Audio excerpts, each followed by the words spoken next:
Olá pessoal, bem-vindo ao canal Investigação e Lei TV. Se você é novo aqui, inscreva-se no canal. Meu nome é Sandra Di, sou advogada e ativista contra o tráfico humano nos Estados Unidos, toda terça e sexta, trazendo casos solucionados, casos sem solução e também casos de desaparecimento misterioso. Vamos ao caso de hoje.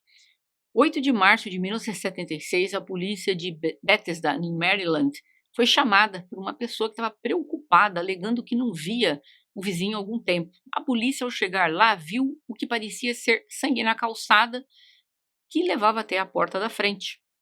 Uma vez lá dentro, eles encontraram não apenas sangue, mas também matéria cerebral nas paredes, no chão de vários cômodos da casa. Ninguém estava na casa no momento, mas estava claro que algo terrível havia acontecido com a família Bishop. William Bradford Bishop II. Ele estava vivendo o sonho americano. O Brad, como preferia ser chamado, nasceu em 1936. Ele jogou futebol americano na escola, se apaixonou por uma líder de torcida chamada Annette Weiss. Ele entrou na prestigiosa Universidade Yale University, uma das melhores do mundo. O Brad experimentou mudanças bruscas de humor com frequência na vida dele. Ele começou uma carreira militar. Pouco depois de se formar, ele se casou com a Annette. O Brad foi imediatamente nomeado oficial de inteligência da Agência de Segurança do Exército em 1959. Ele se juntou ao Exército. Ele falava espanhol, francês, inglês, um pouco de italiano. E no Exército ele começou a aprender servo-croata também. Ele era muito inteligente e aprendeu vários idiomas e rapidamente. O casal teve o primeiro filho. Aí eles estavam nos Estados Unidos, mas eles foram enviados para Verona, na Itália. Para a primeira missão do Brad, ele recebeu a tarefa de ouvir transmissões e interceptar transmissões militares vindas da Iugoslávia. O Brad era tecnicamente uma espécie de espião. O que exatamente o Brad pode ter feito durante esse período é muito secreto e muito vago. O Brad era um esquiador talentoso. Mais tarde, havia uma alegação que os militares queriam que ele se aproximasse da equipe de esqui da Iugoslávia como parte da sua missão. A equipe ocasionalmente cruzava a fronteira e vinha para a Itália. Então o Brad deveria tentar fazer amizade com os jogadores e recrutar algum deles para espionar para os Estados Unidos.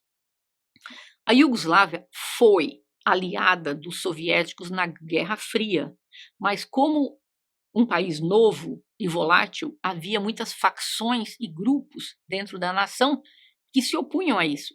Pessoas que conheciam o Brad na época diriam mais tarde que ele teve algum sucesso nessa missão de espionagem. O Brad trabalhou como contato também para a base da CIA, que é a CIA, na Alemanha, o que daria credibilidade às teorias de que ele pode ter feito mais trabalho de espionagem nesse terreno para a CIA do que para o próprio exército. A documentação dele trabalhando ocasionalmente na Alemanha, mas o trabalho que ele fez exatamente é vago. O que quer que ele tenha feito em Verona, na Itália e na Alemanha, ele estava trabalhando como, vamos dizer, um espião. Ele deixou sua missão em 1963 para iniciar o caminho para se tornar um oficial do serviço estrangeiro. Então, a sua família ficou em Florença, na Itália, para que o Brad pudesse estudar mais história e língua italiana, e ele finalmente obteve um mestrado. Então, no entanto, durante esse tempo, algo muito estranho aconteceu. Na primavera de 1964, apenas um ano depois de ter deixado a missão de espionagem na Iugoslávia, ele tomou a bizarra decisão de passar férias na Iugoslávia.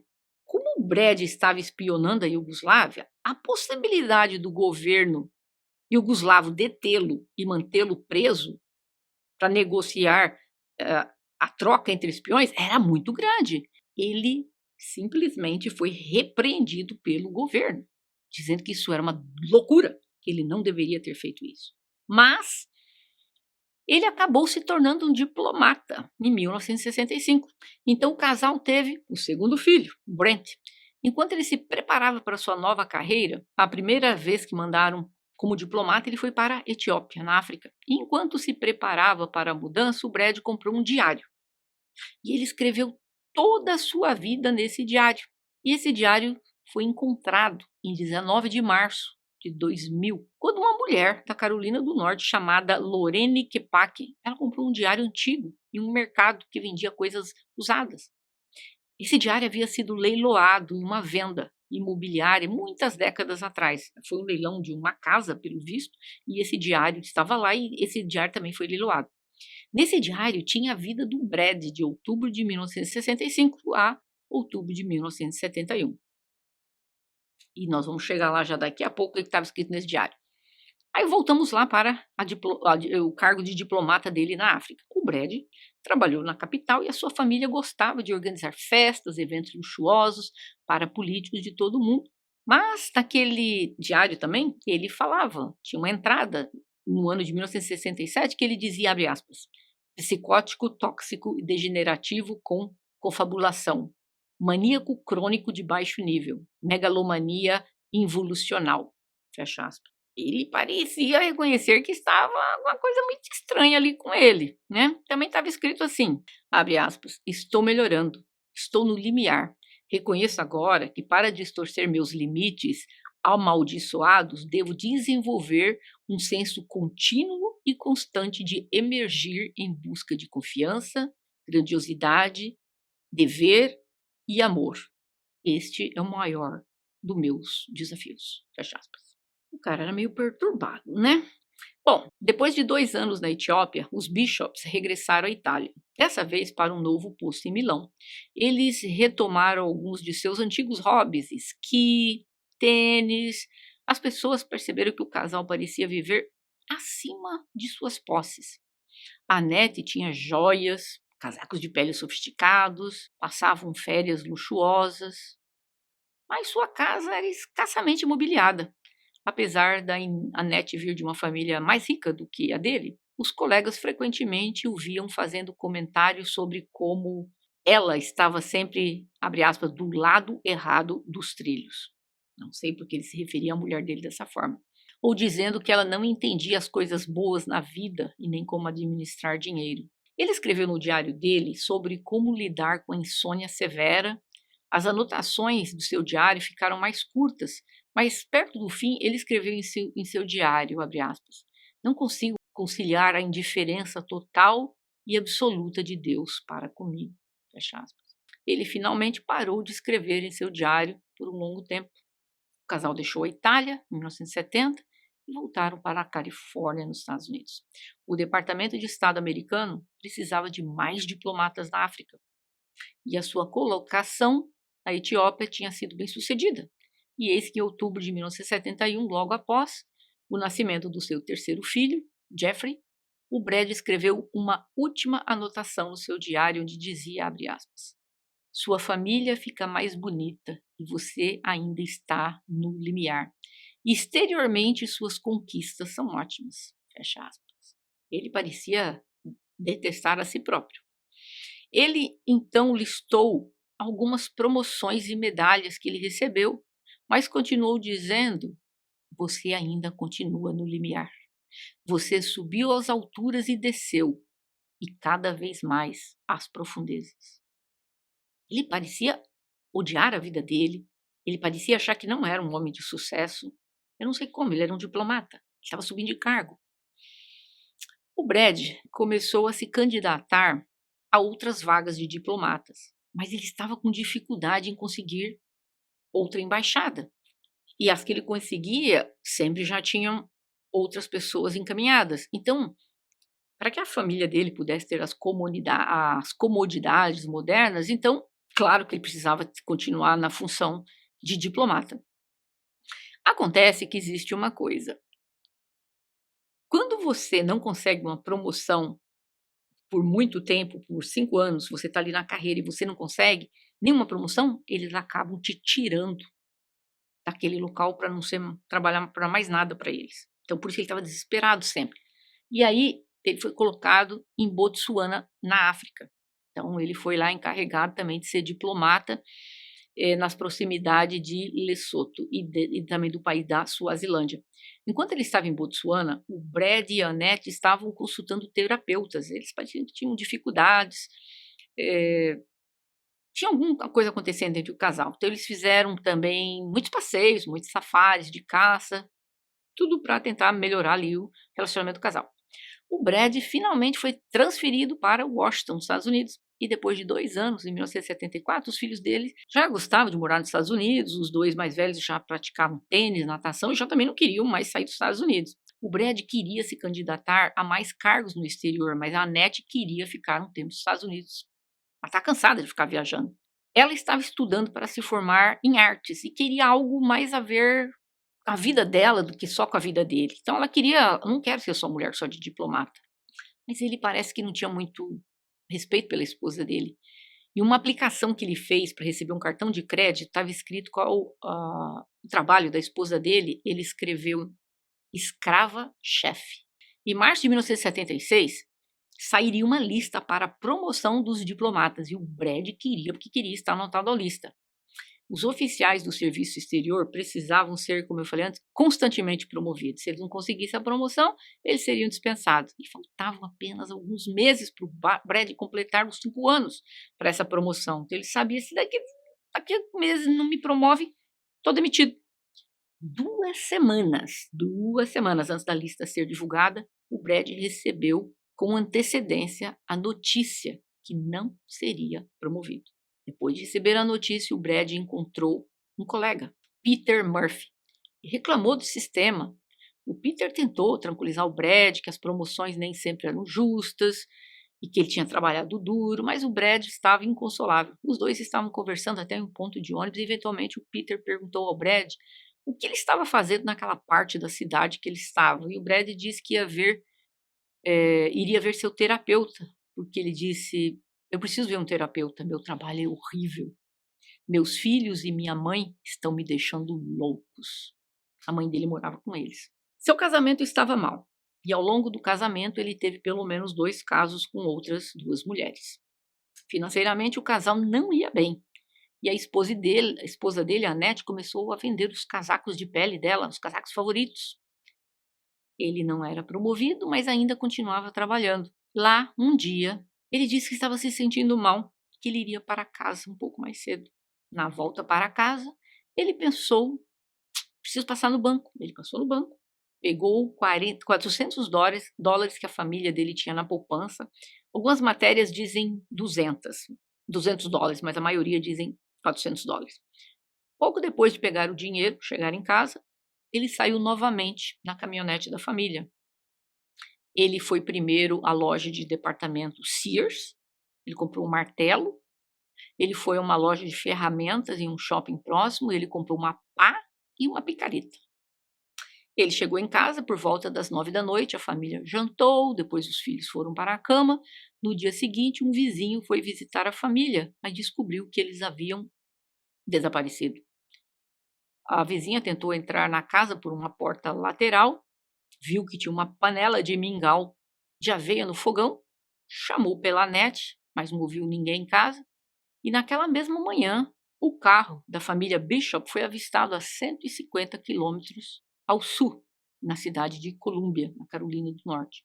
O carro foi avistado às 9h30 e novamente às 10 horas por 2 testemunhas diferentes. Um bombeiro avistou fumaça na área e, como o fogo ainda era pequeno, ele conseguiu conter o fogo. E depois de apagar o fogo, foi que ele viu que ele havia tropeçado em alguém e essa pessoa estava queimada. Claro que imediatamente a polícia chegou e lá o que se encontrou é o que restava da família Bishop, a esposa, os 3 filhos e a mãe dele. O corpo do Brad não estava lá. E uma pá foi encontrada no local numa lata de gasolina. Alguma dúvida de quem fez isso? Com o passar dos dias e semanas, as evidências pintaram uma imagem muito clara do Brad. O que ele teria acontecido, o que ele teria feito com a família dele? Por que ele teria fugido? Ou ele teria sido abduzido? Quando o relatório do legista chegou, ficou determinado que a Annette provavelmente foi eliminada. Não foi só no incêndio que ela faleceu. Um martelo teria sido usado. Toda a família havia sofrido violência física severa. Já não estavam mais vivos, obviamente. E O Brent, o filho dele, gente, tinha 10 anos, o outro tinha 5 anos, o outro era menor, tudo criança. Então, a polícia desenvolveu a tese. O Brad carregou todos os corpos, os cobriu com cobertores, mas ele poupou o cachorro. Não se sabe por quê. Às 9 da manhã seguinte, ele foi visto na outra cidade. Então a polícia falou: não resta nenhuma dúvida. Ele fez isso. E como disseram que viram o carro dele dirigindo para um local meio isolado, perto de uma floresta, a polícia assumiu que ele tentou cavar uma cova. Ele trouxe uma serra para cortar algumas raízes. Então ele estava preparando esconder os corpos nessa floresta em algum lugar. E que ele também levou a picareta que parecia que não foi usada. Em algum momento, no início da tarde, ele cavou um buraco raso, mas logo começou a arrastar os corpos do carro para esse local. E foi aí que acho que ele cansou, não quis mais puxar os corpos para a cova. Aí a polícia acredita que ele simplesmente empilhou os corpos e ateou o fogo. A evidência mais contundente de que foi o Brad foi pelo ocorrido, que ele foi visto em um local depois que ele queimou os corpos. Porque ele apareceu num local para comprar um novo par de sapatos.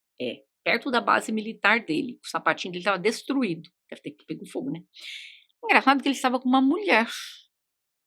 Essa mulher nunca foi encontrada. E a mulher da loja disse que eles também estavam com o cachorro. Então o Brad estava usando um terno. Estranho, né? O cara fez tudo aquilo e estava usando um terno. Além disso, houve um avistamento também do Brad 2 vezes. Um amigo dele, muito velho, amigo dele da Califórnia, disse que durante a primeira semana que o amigo dele não estava na casa, que todo mundo dizia que ele não estava na casa, ele disse que ele tinha visto o carro do Brad. E nesse interim, a polícia se debatia, tudo levava a crer que ele fez o que ele fez. Mas existia uma pequena possibilidade que talvez ele tenha sido eliminado por um governo espião de algum outro país, ou pelo governo desse próprio país, e por aí foi. No carro, depois de um tempo, a polícia acabou localizando o carro dele. E lá eles encontraram vários lençóis, cobertores manchados de sangue, biscoitos para o cachorro, uma espingarda, uma caixa de cartucho, um kit de barbear. Ele havia deixado vários mapas e trilhas de parques. Estava lá também a mala, as roupas, os remédios. Os cães farejadores conseguiram rastrear o cheiro dele por 300 metros em uma trilha próxima. E depois o cheiro desapareceu. Os oficiais de busca e resgate, policiais, vasculharam a floresta. E aí um homem relatou ter visto um homem parecido com o Brad em um centro de visitantes, perto de Elkmont. E levaram os cachorros até lá, e realmente os cachorros sentiram o cheiro do Brad novamente naquele local. Mas, novamente, perdeu-se, os cachorros pararam de farejar, então perdeu ali a trilha por onde ele teria seguido. Outro relato de uma pessoa que diz que viu um cachorro, que era o cachorro dele, né, vagando por uma trilha próxima, e que esse cachorro chamava Leo, o Léo, ele foi solto, então provavelmente todo mundo viu ele com o cachorro, a mulher que foi lá vender a roupa para ele, que ele estava de terno, falou que ele estava com o cachorro, mas pelo jeito depois ele trocou o cachorro, deixou o cachorro sair, e liberou o cachorro lá para voltar para casa. E algo estranho, em julho de 1978, uma sueca que havia trabalhado na embaixada com o Brad na Etiópia, ela disse que pensa que ela o viu 2 vezes durante a mesma semana, vagando por um parque em Estocolmo, na Suécia. Aparentemente, ele tinha barba e ela sentiu como se ele estivesse tentando segui-la sem ser notado. Poderia ter sido ele? Não confio, não. Em 1992, a polícia falou, vamos dar uma olhadinha aqui no número do Social Security Number dele, é como se fosse o CPF do Brasil. E eles queriam descobrir, nossa, tem um cara aqui que está usando o número do CPF dele em Sacramento, na Califórnia. Só que quando eles tentaram rastrear, esse homem já havia falecido antes da busca. Então, e eles viram depois a foto desse homem. As fotos desse homem não tinham semelhança alguma com o documento, ou seja, essa pessoa teve acesso ao documento dele. Mas essa pessoa que já havia falecido e estava usando o social dele, não era ele. Estranho, né? Em algumas correspondências antigas do Brad, eles encontraram uma carta enviada a ele da Penitenciária Federal de Marion, em Illinois, de um homem chamado Albert Kenneth Barton. Nessa carta, o Albert indicou ao Brad um homem chamado David Paul Allen e outro homem identificado apenas como Sonny. O Albert disse que os dois homens poderiam ajudar o Brad com seus problemas e que conheciam muito bem a região da Carolina do Norte. O Albert faleceu em 1983, mas o xerife queria tentar falar com essa pessoa, também com o Sonny e com o David. A polícia finalmente conseguiu rastrear os dois homens.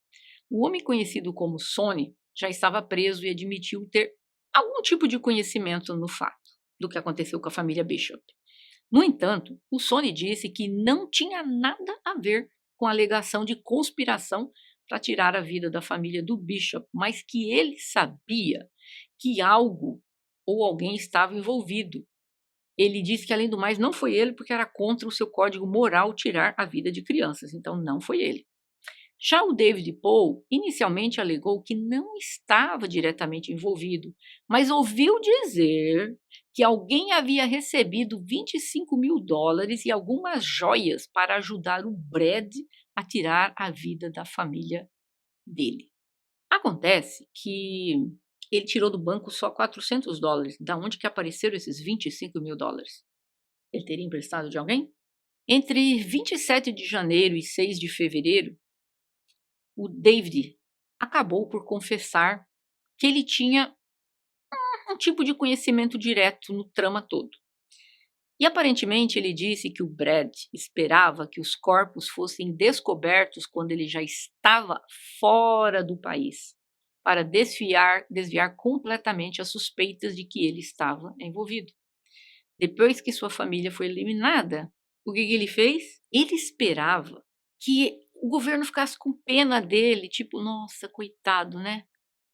A família toda foi eliminada, vamos promover ele ao cargo, porque vocês lembram que só faltavam alguns meses para ele ser demitido, e ele já sabia que o nome dele não estava na lista. Então, esse homem disse que ele queria que a família fosse eliminada para que causasse comoção no trabalho dele e ele recebesse por simpatia uma promoção dele. E por causa disso, ele deu dinheiro e joias para que eliminassem. Mas esses homens é sempre assim, eles sabem da história, mas eles dizem que não foram eles, mas que eles ouviram que alguém fez isso, entendeu? Então aquele fez, o outro fez, nunca são eles. Em 2012, uma nova força-tarefa foi finalmente formada para manter viva a investigação. Um informante de uma gangue de motocicletas de Virgínia conversou com os investigadores em 2013 sobre uma teoria interessante que envolvia o Brad ter conexões com uma gangue de motociclistas. O informante afirmou que conhecia uma mulher que trabalhava no Departamento de Estado americano com o Brad e que ele estava tendo um caso com ela. Aparentemente, esta mulher estaria envolvida na gangue dos motociclistas. Após o ocorrido com a família Bishop, o Brad escapou com a ajuda de outros 2 membros da gangue e o Brad ficou na casa deles por um tempo, na Virgínia, e eles o esconderam até que eles tivessem documentos para deixarem o país. Isso teria custado cerca de $50.000. Mas onde que o Brad teria conseguido todo esse dinheiro? Se esse relato for verdadeiro, eu acho pouco improvável. Em primeiro lugar, ele era um diplomata. Ele tem acesso a fazer passaportes falsos. Ele não precisava pagar ninguém para fazer, né? Então, a não ser que ele prometeu a essas pessoas que fossem ajudá-lo a fugir que ele daria novas identidades para essas pessoas. É possível? Absolutamente. Em abril de 2014, o Brad foi adicionado à lista dos mais procurados do FBI e ele continua na lista até o dia de hoje. Alguns até a data acreditam que o Brad era um espião e que a família dele foi eliminada como vingança. Outros acreditam que ele foi abduzido. Outros acreditam que a CIA tem alguma coisa a ver com isso. Gente, ninguém tem nada a ver com isso. Foi o cara. O cara foi comprar um martelo, uma picareta, um saco de lixo. Foram encontrados no local o martelo, a picareta, tudo, a pá, tudo estava lá. Não tem. O que eu vou achar que foi o governo que fez isso? O cara foi lá comprar. Tem lá filminho dele entrando na loja e comprando. Tem lá recibos que ele comprando tudo isso na loja. Não acredito. Muita gente dizendo, não, é porque naquela época a Iugoslávia tinha isso, o problema de espião e talvez ele foi eliminado pelo governo. Eu não acredito em absolutamente nada disso. Eu acredito que esse cara, se ele estiver vivo hoje, ele já está lá com seus, nossa, quase 90 anos, né, se bobear. Ou seja, eu acredito que ele tirou a vida da família dele. Eu acredito que ele fugiu com essa mulher que foi vista na loja com ele. Eu acredito que ele recebeu uma nova identidade, mudou-se de país. Talvez esteja fora do país, talvez esteja vivo, talvez não esteja mais vivo. Mas eu tenho plena certeza que governo nenhum tem nada a ver com isso. Esse cara tirou a vida da família dele porque, em primeiro lugar, ele queria a simpatia de todo mundo e tal. Mas só que aí ele viu que promoção nenhuma vinha. E aí ele falou, vão correr atrás de mim. Então, quer saber de uma coisa? Eu vou cair fora dessa história. E foi o que ele fez. Ele simplesmente deixou para trás a promoção, deixou tudo e ele simplesmente caiu fora.